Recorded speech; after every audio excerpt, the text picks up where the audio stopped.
Welcome, everyone. Good morning. Good morning. How's everyone doing? Good. I'm really excited to see everyone here today. I want to go ahead and introduce myself. My name's Dave Collins. I'm the founder and CEO of Oak and Reads. We are an interactive training company based here in the Bay Area. I've been speaking at HR Star. I think this is my 8th HR Star conference in 3 different cities. I've done the HR Star tour of Los Angeles, faraway city of Los Angeles, and Atlanta, and San Francisco for 5 years now. And I've always really enjoyed speaking at this conference. I love talking to people before and after the sessions. So today is going to be interactive to a degree. I don't want to push it too far. We only have a short amount of time. Building safety in the context of a workshop is a lot of what today's talk is going to be about, because as you've seen from the agenda, today's talk is about practical conversations around identity at work, which is a little bit of a mouthful. And as you saw in the morning's keynote, round of applause, who's able to attend the keynote? Round of applause, hands up. Great. Some version of your hands. I thought that was fantastic.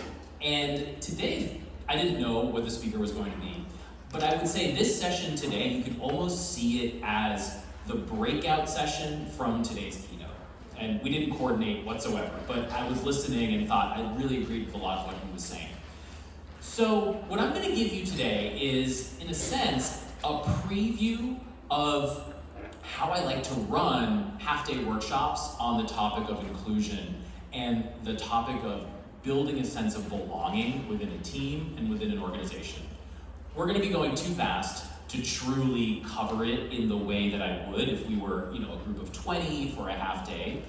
But I will be giving you a virtual handout halfway through today, and we're going to do an exercise, and that handout is yours to take home.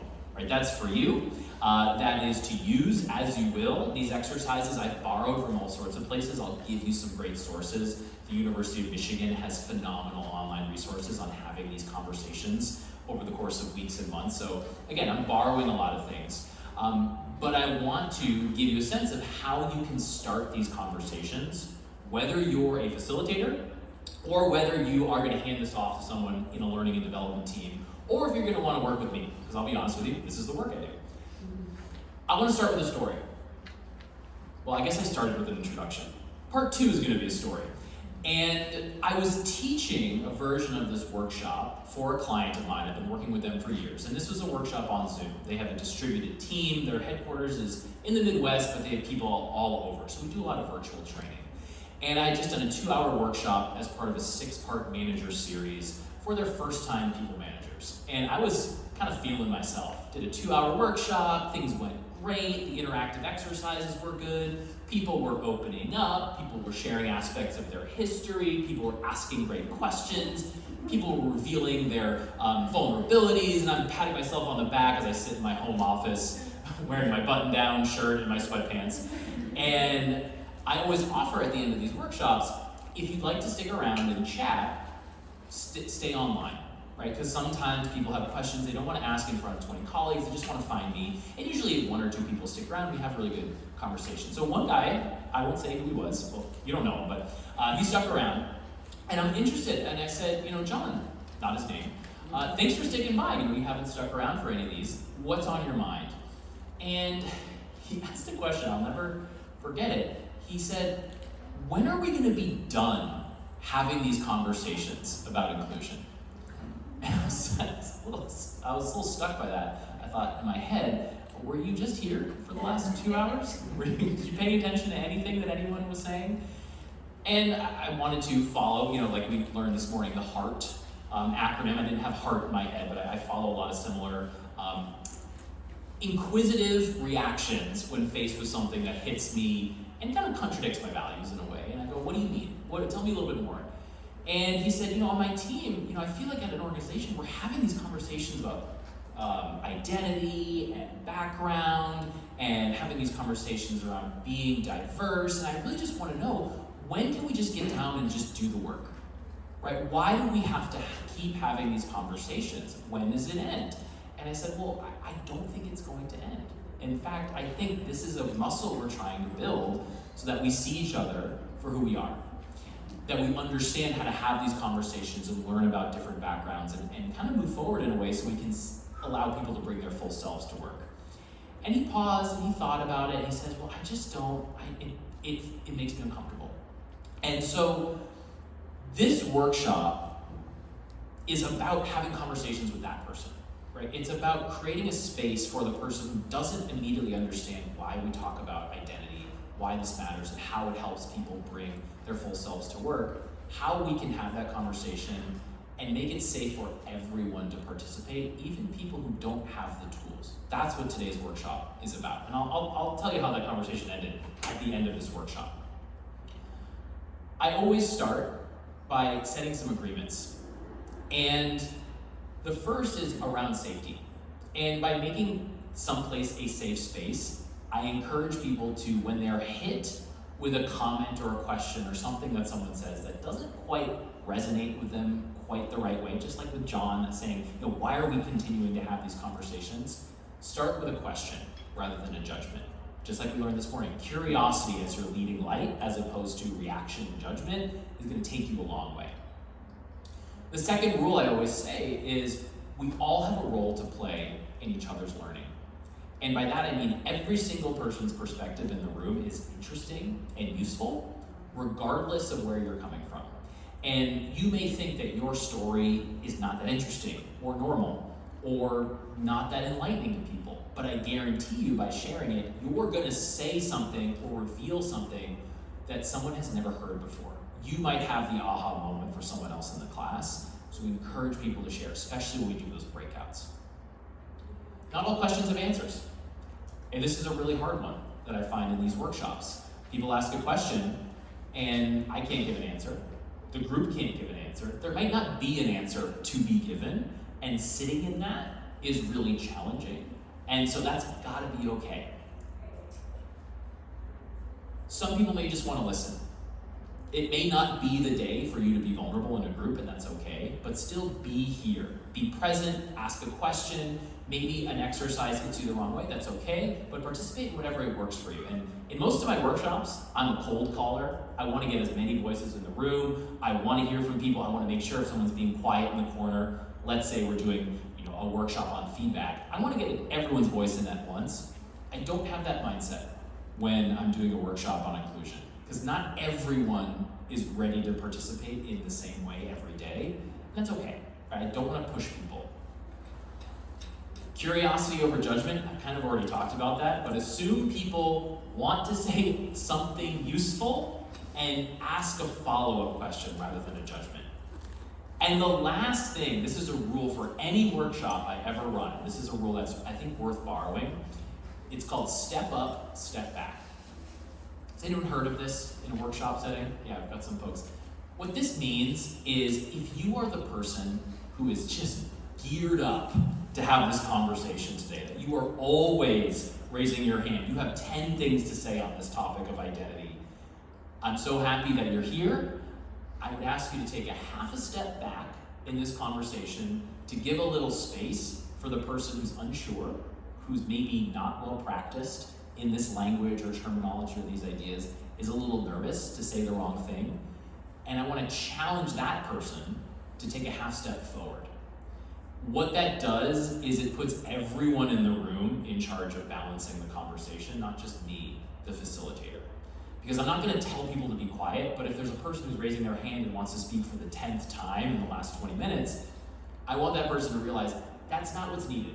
Maybe taking a moment back and allowing some space, an uncomfortable pause in the conversation so that person can get the courage to put their hand up or raise their little digital hand in Zoom and say something worthwhile. So that's a really key thing, and we can kind of always recalibrate that within these conversations.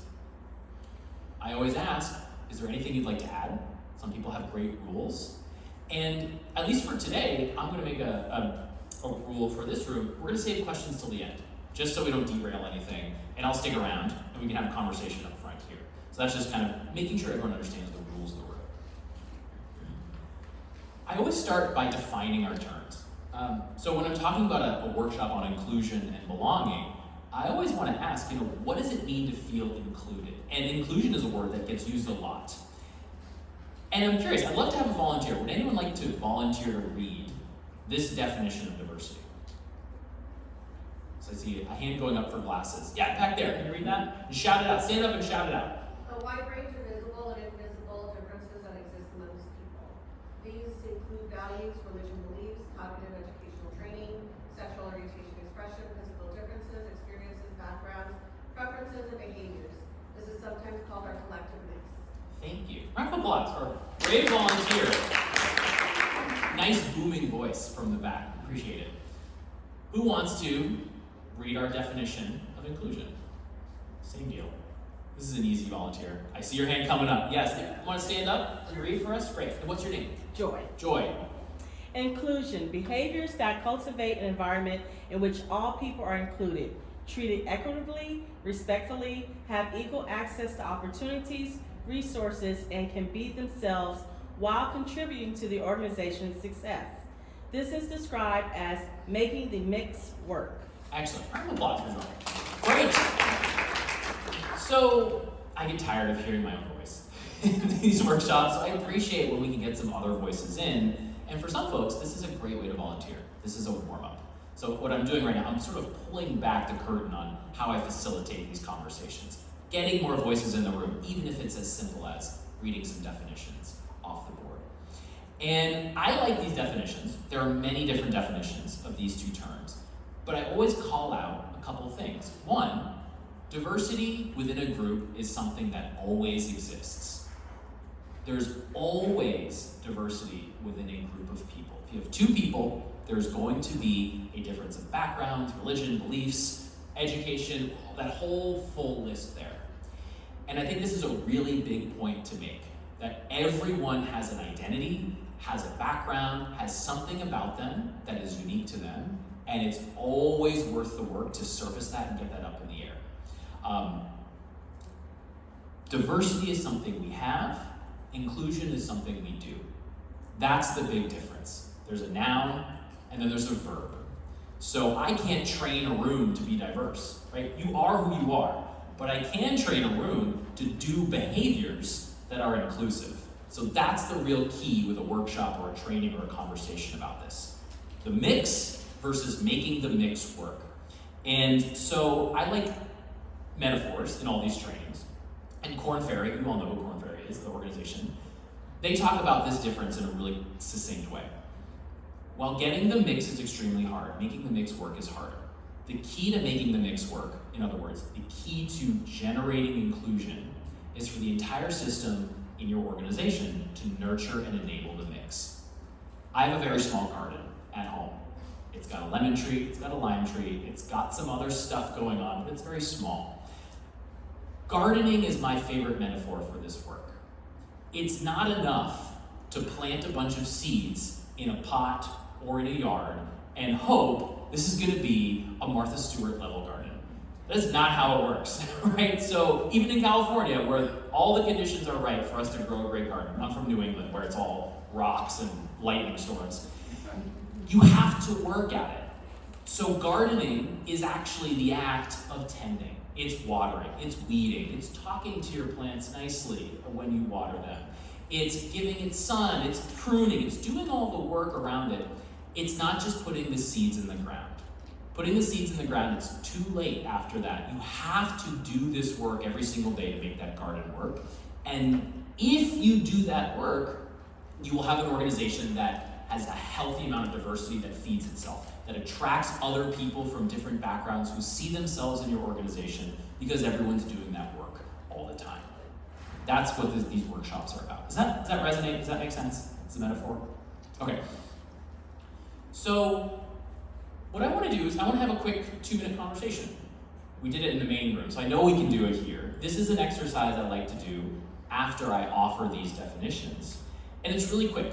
All I want you to do is find a person sitting next to you. Any living, breathing person. Make eye contact with that person. Have your awkward moment of who's going to be my partner right now. This will be a quick 3-minute conversation. And as you're meeting this person, I just want you to discuss one question, maybe two. One question, maybe two. All I want you to talk about is, What was a time that someone made you feel included? It could be at work, it could be in the world, it could be a memory, it could be anything. But what I really want to focus on here is, what specifically did that person or people do to make it clear you were included? And it could be subtle, it doesn't have to be a big thing. What was the moment, and what were the observable actions that that person or people did to bring you in? Let's take 3 minutes to talk about that, and then I want to come back together after that.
Halfway through. Switch partners if you haven't yet. Halfway through.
Clap once. If you can hear me, clap twice. All right, let's come back together. Ordinarily, in a workshop, oh, there goes my slide. We'll see. We'll see how long we have these slides for. So I'm curious, what did you discover? What did you discover in that conversation? I'd love to hear from one or two people. What's something you discovered? Yeah, in the back, shout it out. Similarities. Oh, I see that there, and then we'll go there. Yeah. Me? Yes, you. Okay. We just discovered that there were three of us, and we just discovered that we had similarities, and we would know some about it the way. Two people that lived in New York, and then a connection to the military. Nice. Okay, so different identities, different backgrounds. All the quick discovery. I saw another hand or someone talking over here. Oh, I said the same thing with similarities. Found some similarities. Okay, awesome. This is an exercise. Did anyone else discover anything else? Maybe from this side of the room. Yeah. I mean, I think the thing that stood out to me by our stories is like the actions that the other person took to make us feel included.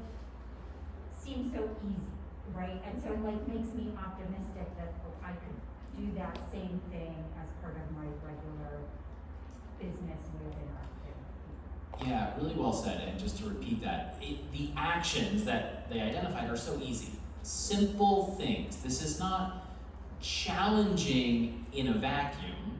It's just how do we keep doing them? How do we remind ourselves? How do we not put these aside when other distractions and busyness come up, right? So this is not, I don't have to teach people what this is. Rather, it's about building it into our habits and making it regular and doing it with more people. So that usually comes up, and there's all sorts of things that when I facilitate these exercises, I'll usually give more time, because we have a little more space. I'll usually use a breakout room in a virtual setting, and I'll usually break this up into groups of 3, because I do find that groups of 3 work a little bit better for conversations, because even if one person's having a little trouble sharing, the other 2 people can pick up the slack. Maybe that one person learns just as much by observing. It's just a little bit of facilitation that I like to do. I usually move on from there and talk about diversity. And specifically, the skill I want to work on with groups in this topic, in this setting, is making people feel more comfortable and confident talking about identity. So let's snap back to that story I had earlier, talking with John after the workshop. And so when he said, when do we stop talking about this? I responded and said, let me offer a different point of view. Let me offer a perspective. It's around identity, because we'd spent all day talking about identity. And I said, there are certain identities that we've all kind of agreed are okay to share at work. And there are certain things that everyone shares every day. Things like you have a photo of your kids on your desk, your identity as a parent. That's something that, generally speaking, most people feel comfortable sharing at work. We wear wedding rings, and we talk about weddings we went to. We talk about our partners and spouses. Those are things that are readily shared at work. Those are identities. Married, heterosexual, right? These are identities that if you had a wedding, those are often very commonly shared at work. There are a lot of identities that don't fit under that. And so a lot of these decisions have already been made, and we're not making them consciously, but they are revealed if we start to look at what are some of the identities people feel comfortable sharing at work and others that they don't feel comfortable. And this person happened to have a lot of identities that fit squarely within those examples. And so he kind of paused and thought about that. And I think zooming out and giving the full spectrum of what has already been talked about and what isn't, and maybe a little quieter, because he started to say, why do we have to celebrate all of these holidays? Why do we have to do all these things at work? And I said, okay, slow down. We do already celebrate a lot of holidays at work. There are things that are in bounds and things that are consciously or unconsciously out of bounds. And so making more of these things come to the forefront makes it safer for people to share their identities at work, that maybe they don't see a lot of themselves in their colleagues. A tool I use to talk about this, and this comes from the University of Michigan, great tools on this, it's called the social identity wheel. Quick show of hands, who here has seen something like this before? Great, I love talking at HR conferences. Everyone's well versed. You're here in this session because you're probably already well equipped. For those who are seeing this for the first time, what this is it gives a spectrum of identities that a person might have. Now, the way it works is that you can kind of start to think about what are some of the identities I think about a lot, and what are some of the identities that may not be central to me, but for someone else might be the thing that is number one. They walk out the door of their home going, I wear this proudly on my chest. In the center of this wheel are identities that pretty much everyone has a good sense of for themselves. They understand where they fit within this identity. So their physical abilities and qualities, their body. Most people have an understanding of their body, what it does and what it does not do. Same with their age. Everyone has an age. We don't necessarily share it all the time, but we all have an age. We all probably know it. And our sexual orientation, our sexual identity. Again, some of these things may shift. Some of these change we think we may be in discovery of. But everyone generally has a sense of where they are currently in that area. Their ethnicity and race, and their gender. These are things that are pretty much everyone has some sense of They're in the core. Around the exterior are things that for some folks might be central, and for other people, they may not have ever thought of it before. So things like political ideology or marital status. Some people have, that's their number one thing, their partnership or their politics. For other people, they don't think about marriage or don't think about politics whatsoever. Or functional specialty or military experience. We just had someone, a veteran or from a family of veterans. Some people may think about that all the time. Some people may not be conscious of that whatsoever. So the idea is to start to think about, I ask people to do a little self-reflection. Which of these identities do you find yourself thinking about most often? And which do you find yourself thinking about the least often? Or which of these are you learning about for the first time as I'm sharing this wheel for you? And especially when I work with managers, I start to ask, how do these affect the way you manage people? How do these affect the way you believe others see you, or have the strongest effect on how you think others perceive you? And also, final question is, which of these do you want to learn more about? Either for yourself or learning about other people who have that identity.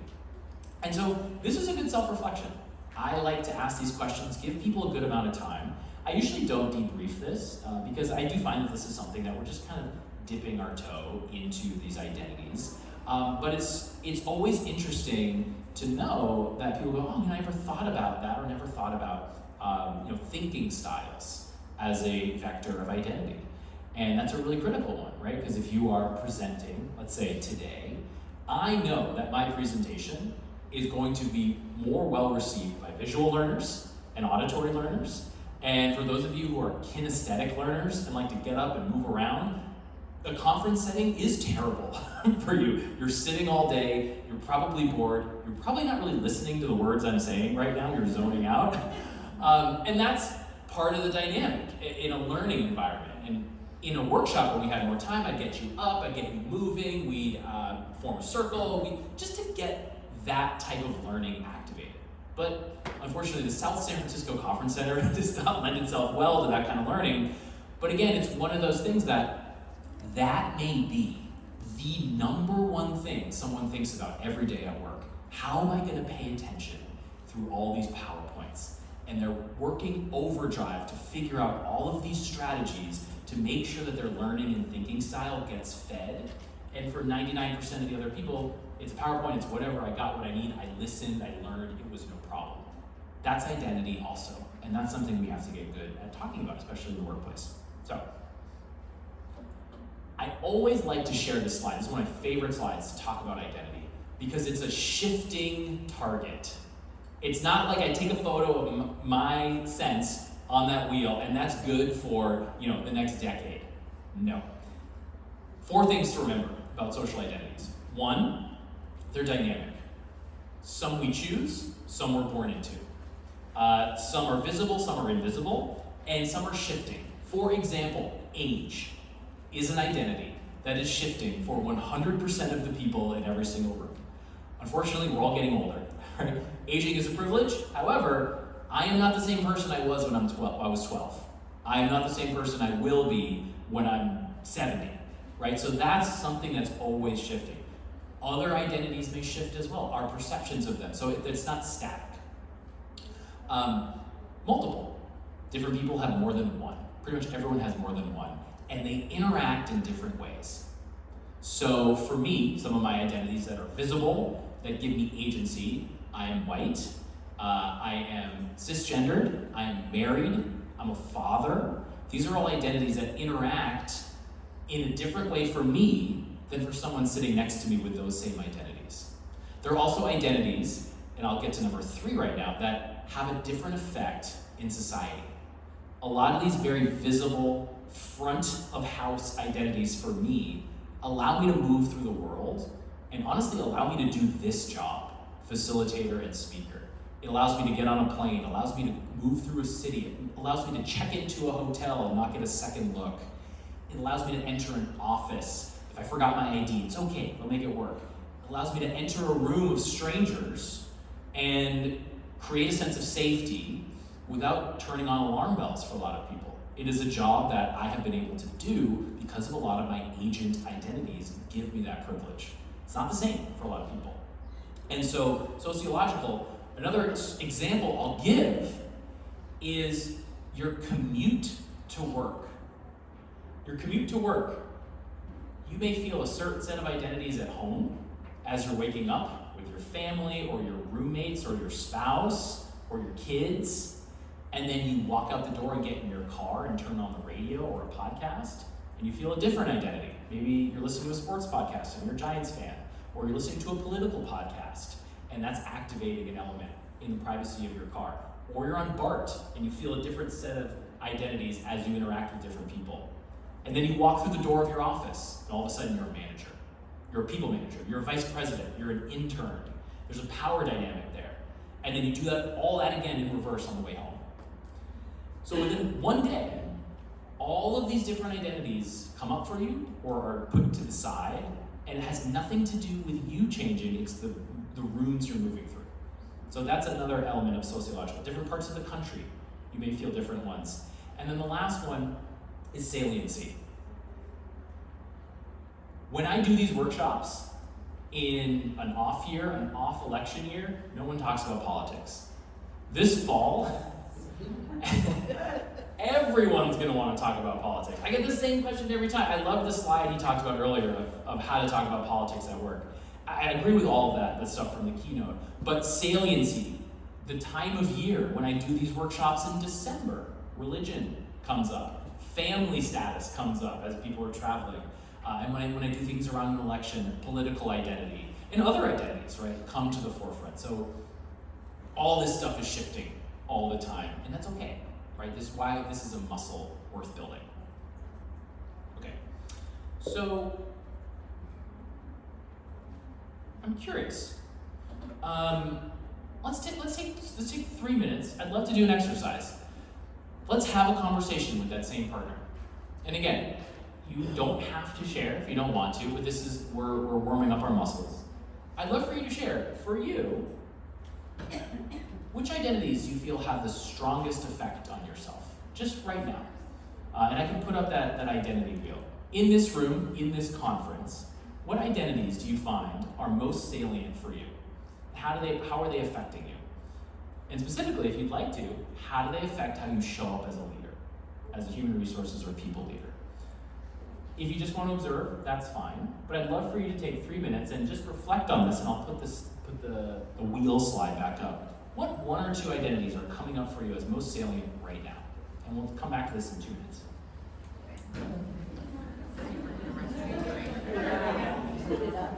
Yeah, you can go back.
Is front and center for you.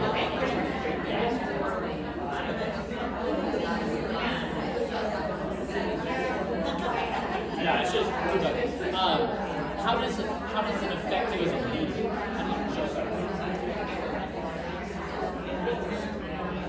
Flip back to the question.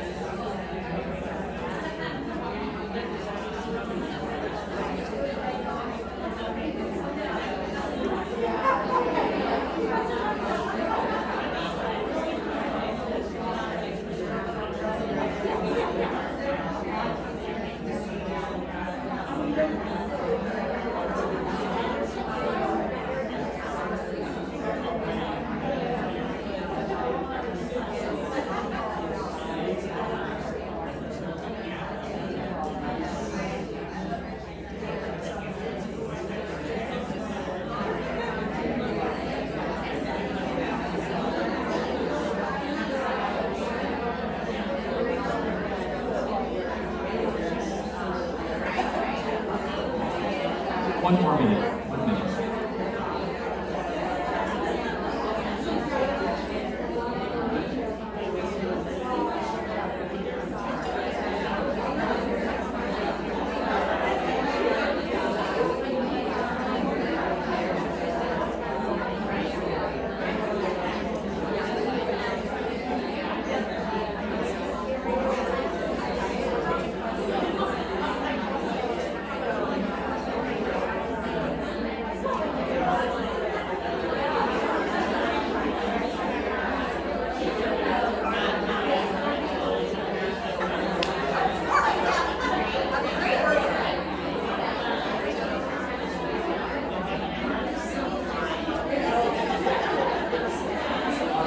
If you can hear me, clap once. If you can hear me, clap twice. All right, let's come back together. I'm not going to debrief this one, just because this is a fairly intimate kind of conversation, and I do want to appreciate everyone being as open as you can in a conference. You know, we don't necessarily know all these folks. But I do find this is a really useful question, and this is a question you can borrow, right? You can borrow all this stuff. You can bake this into a meeting agenda. It doesn't have to be a standalone workshop. You can have these conversations in your one-on-ones. You can have these conversations in small groups. These are just big questions. They're open questions. So the last thing I want to offer you is a QR code. Ooh. So if you want, this QR code should, if I did my job correctly, bring you to a Google Doc that has all the stuff we've talked about earlier in this workshop, the definitions, the content, the wheel, all that good stuff. So don't ask me if you can see my slides. I'm giving you the workbook. It's the same stuff. And the first thing on there, is it popping up for folks? Okay, great. First of all, this is yours. All I ask is if you share it with people on your team, let them know who sent you, Dave. And the final thing I'll do in a longer workshop is give people a chance to do a little bit of a self-assessment. And I borrowed these 6 traits. Did anyone need the QR code again? Put it up there. Borrowed these 6 traits from some research that Google did on their own manager population. And Google has a real benefit in that they have thousands of managers, so they can do really interesting research studies. Long and short of it is their research found that inclusive leadership takes 6 different forms. And again, this is one model. I just like this model because it's simple and it's pretty straightforward and visible. For an inclusive leader to do a really good job in taking the actions necessary to build a sense of belonging, they do 6 things. Inclusive leaders, first and foremost, have an individual commitment to doing this work. They have a reason why it matters to them. Not because they have to, but an individual purpose, a reason why. If anyone likes Simon Sinek's work, finding your own personal why for this work, there's a great set of exercises for that. They have to be able to articulate why it matters to them as an individual. Not so easy, always. Commitment. Second is self-awareness. They know their strengths, they know their weaknesses, and they can communicate those. Curiosity, that's the theme of the day on this topic. They start by asking questions rather than starting with judgments. And in a moment, I'm going to give you a little bit of a self-assessment that you can do on your own today in the break or walk through it with someone that you met today that gives some little check boxes for visible actions that show that you have these traits. Humility. When you make a mistake, you own it. You don't over-apologize. You own it and you move on. Being humble doesn't mean apologizing for the next 6 decades, right? It means being aware that there's a mistake made, acknowledging it, and moving forward. And doing that in a way that works for the people who may have been harmed. Courage. Courage to speak up when necessary, and courage to shut up when necessary. Those are 2 sides of the same coin. And there's other elements of courage too. And belonging. They actively work to make sure every individual on their team feels like they have a seat at the table. They feel seen, they feel like they belong as part of the group, they're not an outsider. And they're active things that you do. And again, that worksheet or the self-assessment has some really specific actions that can be taken to know, am I doing this? Okay, maybe not as much as I could. For each of these traits, just like with identity, there are things that happen only inside us that no one sees, and then there are things that are visible that other people can see. Neither side is more important than the other. Because for a lot of this work, it's much more important to do the work internally than it is to just shout it from the rooftops. And for each of these 6 traits, there's work that people can do on their own internally, and then there's work that other people will see them doing. Sometimes it may be a little imbalance there, maybe doing a lot of internal work and no one knows it, or maybe a lot of visible external loud work or loud actions, but a lot of the fundamental stuff and self-reflection isn't happening. Both are key to growth. And so in that self-reflection, what I like to do is give people some time to take it. I often will send this as pre-work because it's useful to give people as much time as needed. And the most important questions to ask once you've tallied up those little check boxes, where do I have to do the work? On the internal side or the external side? Why do you think that is? That's a big question. And is there a trait or 2 I feel like I'm doing really well on? And is there 1 or 2 where that are really challenging or maybe I'm learning about for the first time? Why do you think that is? And then I don't like to overwhelm people. What's 1 thing on this list that you want to take on and make your next step? Because a lot of times people will walk out of these workshops and go, oh my gosh, this is all this stuff, like what do I do? Here's a list of 40 odd simple small actions you can take. Pick 1. Just pick 1. And that's all you have to do to keep the momentum going. So it's the 1 action, not 7, that's really critical. Just commit to it. And so that's usually where I'll leave people at the end of the day. Now, 1 workshop, nothing gets solved in a workshop setting. John, in my workshop, in virtual workshop, I don't know if I changed his mind per se. I don't know if that was really my goal. But I planted a seed in his head. And what I'm committed to doing is I keep talking with him. I keep opening up that door. Every time I see him in workshops, virtually, I see him in person. The watering I do with the Johns of the world is just continuing to ask questions, continuing to open up the door. And those are the folks that are really, really get a lot out of these workshops, even if in the room, their arms crossed, they're grumpy, they're complaining. That's a good sign that you're hitting them with something new. And you're forcing them to think. Just like that great quote, the MLK quote, like thinking hard about changing opinions never looks good. No one gives you a smile when they're doing that work, and that's okay. So I'll end today with a couple of things.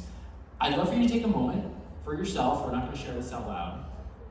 What's something you learned today, and what will you do next? That's the really key thing. The what will you do next can just be, I'll take that self-assessment that Dave sent me. Right? You can do that at lunch, or you can do that with a partner, you can talk through it. 1 small thing is all I like to get people to walk away from with these workshops. With that, let's chat. So another QR code. It's QR codes up the wazoo. This is my LinkedIn account. I post stuff all the time. This is the best way to find new content I'm sharing. Please add me, follow me, whatever you want to do on LinkedIn. Much appreciated. I have cards if you want to email me as well. And I will also say, let me pop this forward. Great. Yeah, I'll leave that up. I'd love to work with you. If this is an interesting topic for you, please come find me. I do lots of different workshops for new managers, for team offsites, and for just general leadership development. Do one-on-one coaching and keynote speaking. And I'm also speaking later today. So I've got a whole topic on storytelling, which is one of my favorite topics to talk about. Storytelling for leaders. Great skill, telling more stories. Otherwise, have a great rest of your conference, and come up and chat with me if you have questions. Enjoy your lunch.